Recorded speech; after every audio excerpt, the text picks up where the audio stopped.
one of the things you do here that I've actually not come across anywhere else is that you have lots of wonderful events for the bereaved. What sort of things do you do for them? So we are a venue for the Guildford Fringe Festival during the month of July. We also do events outside of that. So last year we had an opera event. We had some Anne and Bennett plays. We had Shakespeare in the Meadow. We had music in the Meadow, where I ask Clandon Wood families who are talented on either singing or on some kind of instrument to come and just entertain other families sitting around the pavilion on a nice Sunday afternoon with a picnic. And also we had jazz, a little jazz Sunday afternoon jazz event as well. Yeah. And that was interesting because the leader of this jazz quartet has actually got his wife buried here. And when I suggested it to him to come and play here, he was in not too much. He loved the idea, but was wondering how he might feel about it.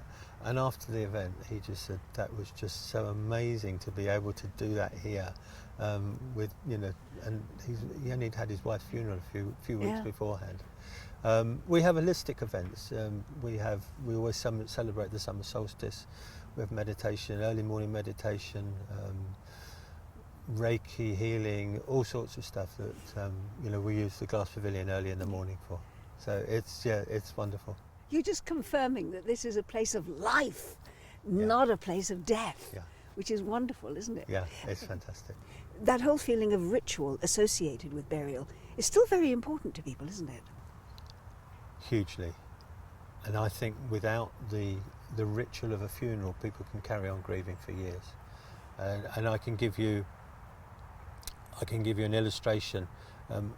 In the early days, when we had our open day, I had two funerals of my own, actually, to show people what a funeral could look like here. And my family were here because it was our very first open day. We had lots of musicians, and I think I was waved goodbye at the pavilion after my brothers had put my coffin with my name on it onto the horse and cart, and I got sung off to My Way. We had an a cappella group here just as we turned into the other field. I had a violinist in the middle of the meadow on a beautiful sunny day. And a friend of mine played the last post on his trumpet at my grave, which he'd opened. And he didn't play it very well, to be fair. But anyway. He was too emotional, clearly. Yes, obviously. I wasn't in the coffin, obviously. I don't know where I mentioned that.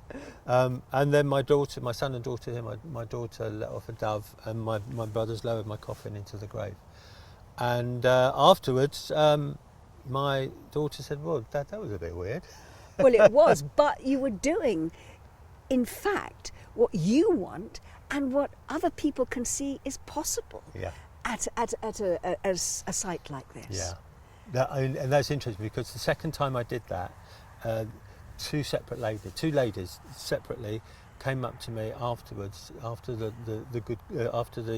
funeral, of my funeral, and gave me a great big hug and said, thank you.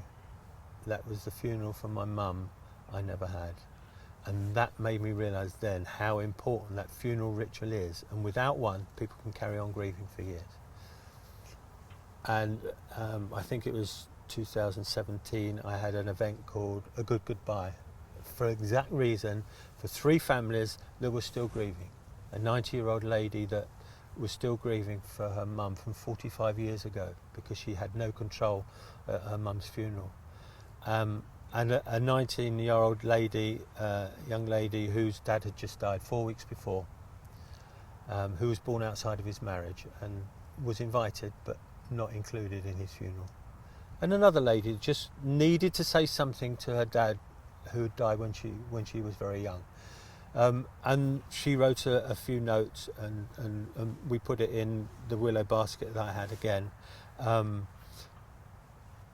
I was the celebrant, and we played a piece of music for each family. And the 90-year-old lady stood up and actually read a eulogy for her mum. 4 foot nothing, couldn't see over the lectern hardly.